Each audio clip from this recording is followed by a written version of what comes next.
Et salut toi et bienvenue dans ce podcast Bouffe-moi ce bouquin où on parle culture, littérature et tout ce qui s'en rapproche de près ou de loin. N'oublie pas de t'abonner pour découvrir un nouvel épisode toutes les semaines et si tu veux me soutenir, ça se passe sur ma page Tipeee ou Utip. Laisse-moi d'ailleurs remercier Lady Muse et Olivier qui sponsorisent le podcast d'aujourd'hui grâce à leurs dons. Aujourd'hui, ce sera donc un podcast blabla vu qu'on va discuter des chroniques. Enfin, on va discuter, je vais plutôt parler et tu vas m'écouter. Mais bon, on va pas chipoter sur les termes. J'ai écrit plusieurs scripts pour ce podcast parce que en fait je savais pas trop comment le traiter. Est-ce que je devais faire un truc humoristique en mode top 10 des pires chroniqueurs, vidéo que j'ai d'ailleurs déjà faite, ou est-ce que je devais plutôt le traiter de façon sérieuse et expliquer pourquoi je suis dégoûtée par le monde de la chronique. Au final, je me suis rappelé que j'étais plutôt là pour te faire marrer, donc je vais te dire pourquoi je suis dégoûtée du monde de la chronique mais de façon fun. Raison numéro 1, et je n'ai aucune idée de combien de raisons il y aura. Donc je disais, raison numéro 1, j'ai été chroniqueuse. Raison numéro 2, je suis auteure, donc j'ai fait appel à des chroniqueurs pour mes romans. Je pense que tu as globalement les raisons principales de mon dégoût. Ok, je vais rentrer dans les détails, mais comme tu l'auras compris, en fait, je parle de mon expérience, donc c'est propre à moi-même, et donc je ne dis pas que je détiens la vérité vraie. Vraie raison numéro 1. J'ai du mal en fait à voir la vraie utilité d'une chronique. Avec tout le respect que j'ai pour le taf des chroniqueurs, en dehors de quelques exceptions qui ont un audimat de malade, c'est pas une chronique toute seule qui va faire vendre. Alors en réalité, c'est l'accumulation des chroniques qui fait vendre. Donc si tu n'en as que 2, ça vaut pas vraiment le coup. Donc faut vraiment en avoir à balle. Bien les sélectionner aussi, parce que les avis Amazon du type c'est top, ce n'est pas une chronique.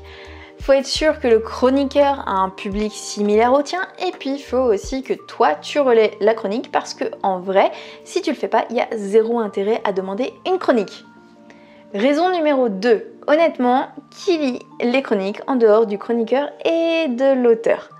Ok, j'exagère un peu, mais monsieur et madame tout le monde, quand on veut acheter un truc, on regarde d'abord les étoiles, ensuite à la limite 1 ou 2 commentaires à 1 étoile pour savoir ce qui va pas, mais les longs pavés de plusieurs paragraphes, on les lit pas trop. Sauf qu'une chronique, c'est un long pavé. Sorry but not sorry. Sur le papier, une chronique littéraire, c'est un article détaillé de sa lecture. Donc, c'est un pavé. Si un chroniqueur te pond 2 lignes, c'est qu'il se fout de ta gueule. Sauf que le lecteur potentiel, lui, c'est plutôt les 2 lignes qu'il va lire. Imagine si tu devais te taper des commentaires argumentés à chaque fois que tu vas acheter un cure-dent pour comparer 2 marques différentes. Alors je sais qu'un livre c'est pas un cure-dent et que les gens vont peut-être un peu plus pousser leurs recherches, mais non, en vrai non.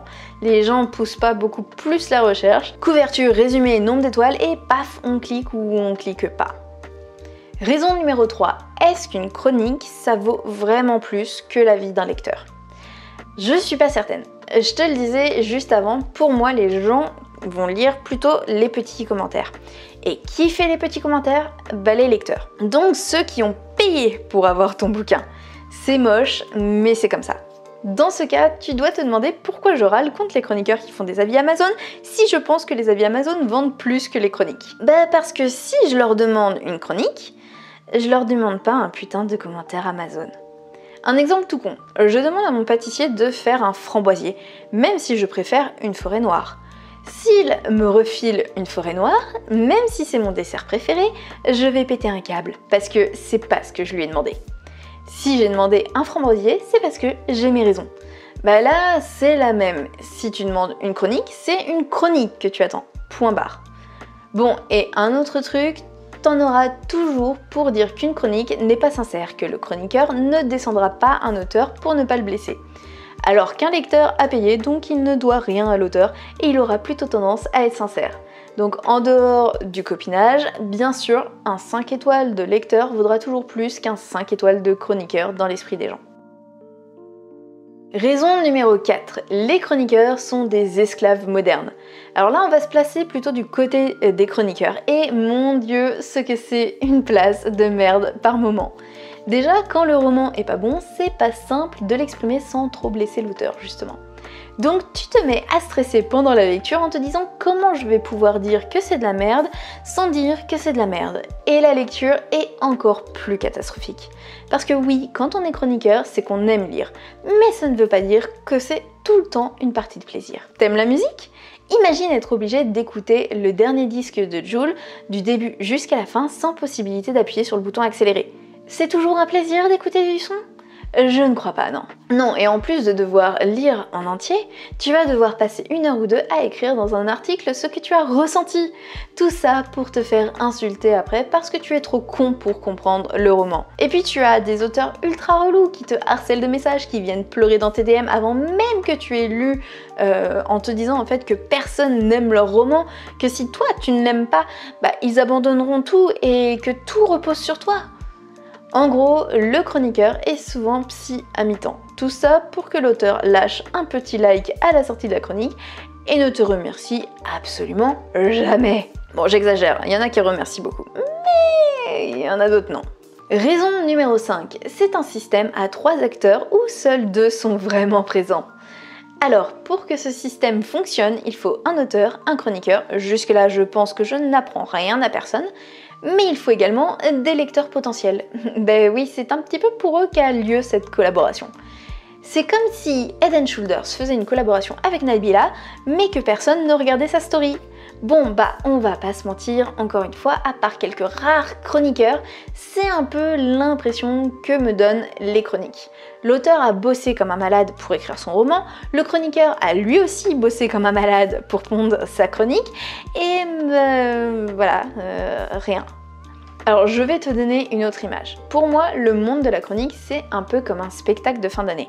Les parents confient leurs gosses aux profs qui vont monter un spectacle grandiose avec les mioches. Ils présentent les différents numéros et tout le monde est content et super fier des gamins. Sauf qu'il y a que les profs et les parents qui vont s'intéresser à ça. T'as aucun mec lambda totalement extérieur à l'école ou à la famille qui va se dire « Oh, et si j'allais regarder des gosses que je ne connais pas chanter du Jacques Brel ?»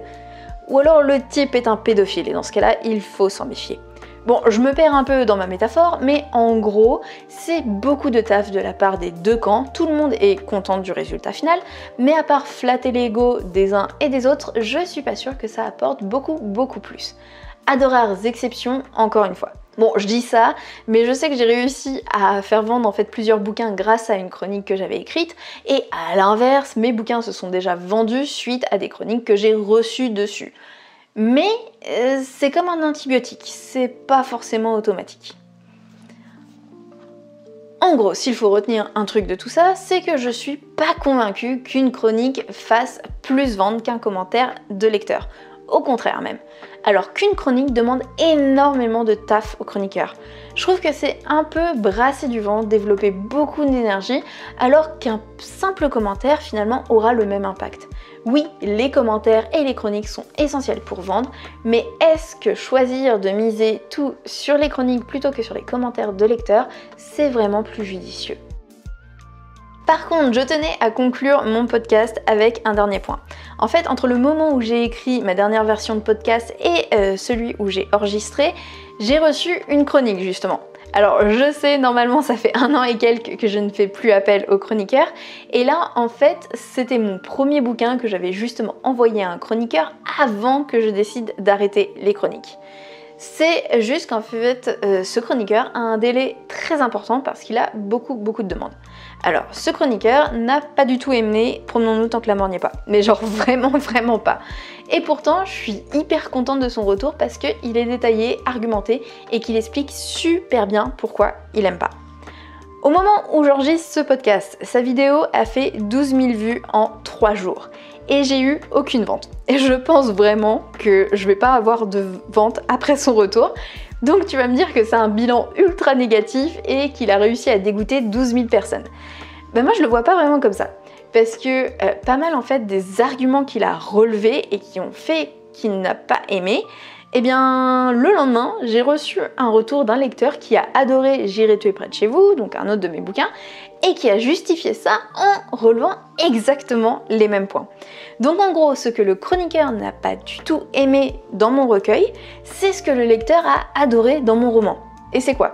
En fait, c'est mon style parlé, un peu beaucoup vulgaire, la simplicité et le style brut. Le chroniqueur trouve en fait mon style peu recherché et trop banal, alors que d'autres lecteurs parlent d'un style cru et percutant. Tu vois, pour le chroniqueur, il s'agit d'une erreur de débutant. Bon, faut dire aussi qu'il a eu la version d'il y a 2 ans avec de belles coquilles, donc ça n'a pas dû aider. Mais pour d'autres, en fait, mon style, c'est un parti pris. Là où je veux en venir avec tout ça, c'est que j'ai lu des commentaires sous sa vidéo disant qu'il était trop dur avec moi et je ne suis pas d'accord avec ces commentaires. Il est pas dur en fait, il a pas aimé à cause de ça, il va pas mentir. Et puis il argumente, il dit pourquoi à ses yeux c'est débutant. Et je trouve ça génial parce que pour certains passages, je suis 100% d'accord avec lui. Après 2 ans et demi dans le métier, je remarque les mêmes erreurs quand je relis mes premiers écrits. Pour d'autres arguments, qu'il note comme étant une erreur de débutant, là c'est différent. En fait, sa vidéo m'a fait prendre conscience que j'aime vraiment le style simple et minimaliste. Le style parlé où t'as l'impression qu'on s'adresse directement à toi. Exactement en fait comme je le fais là dans mes podcasts. Ouais, pour certains, la littérature, c'est jouer avec les mots, penser à chaque mot pour qu'il soit beau, poétique ou qu'il y ait une richesse de vocabulaire. Je dis pas un instant que ça, c'est péteux, c'est gnangnan ou quoi que ce soit, mais en tant que lectrice ou auteur, ça m'emmerde clairement. Voilà, c'est dit. Sa vidéo m'a fait prendre conscience que si je voulais vraiment rester dans mon style avec ma plume, il allait falloir accepter que ça allait vraiment pas coller avec tout le monde. Genre vraiment pas. Et que communiquer directement sur mon style, c'est important pour être sûr en fait de ne pas attirer un lecteur, que ça rebute. Tout ça pour dire que lorsqu'on reçoit une chronique négative, c'est pas négatif. Si, c'est le meilleur moyen en fait pour savoir quel public n'est pas le tien et donc mieux connaître ton public à toi. Sans le retour de ce chroniqueur, de ce géant de YouTube d'ailleurs, j'aurais peut-être pas encore réalisé à quel point mon style est vraiment ce qui fait qu'on aime ou qu'on n'aime pas. Il l'a dit lui-même, j'ai de bonnes idées, et pourtant ça n'a pas été suffisant pour lui, parce que mon style fait tout. Alors, ma com doit être donc dirigée sur mon style. Je remercierai jamais assez ce chroniqueur parce qu'il m'aura vraiment aidé à comprendre énormément de choses sur moi. Pas sûr qu'il soit très heureux s'il découvre un jour la conclusion de mes réflexions, parce que, à mon avis, il pensait plutôt que j'allais changer de style, mais malheureusement, j'ai essayé d'écrire avec un style plus, entre guillemets, classique, on va dire, plus travaillé, etc. Et ça m'emmerde vraiment. Je me fais chier, j'ai l'impression d'écrire un truc plat, bref, c'est pas fait pour moi. Enfin, dans tous les cas, cette chronique n'aura pas eu un impact commercial, encore une fois, ça a été un échange entre lui et moi, et je pense clairement pas qu'elle ait eu le moindre intérêt pour des lecteurs potentiels, vu ce qu'il a pensé de mon recueil. Mais pas grave, moi ça m'a beaucoup apporté personnellement. Mais ça vient un petit peu conforter tout ce que je te disais précédemment. J'ai l'impression que le monde de la chronique, ça apporte beaucoup plus à l'auteur et aux chroniqueurs qu'aux potentiels lecteurs eux-mêmes. Bon, alors c'est sûr que s'il avait aimé, j'aurais eu des ventes et je tiendrais pas forcément ce discours. On est bien d'accord que ce que je te dis là est fortement influencé quand même par mon expérience. Voilà, j'espère que ce petit podcast t'aura plu. N'hésite pas à me dire ce que toi tu en penses. Alors encore une fois, je tiens à dire que tout ça c'est lié à mon expérience, que je n'ai jamais eu une chronique qui m'a fait décoller, qui m'a fait... je sais pas, qui a provoqué des dizaines et des dizaines de ventes. Donc forcément, c'est sûr que mon avis est plutôt pessimiste.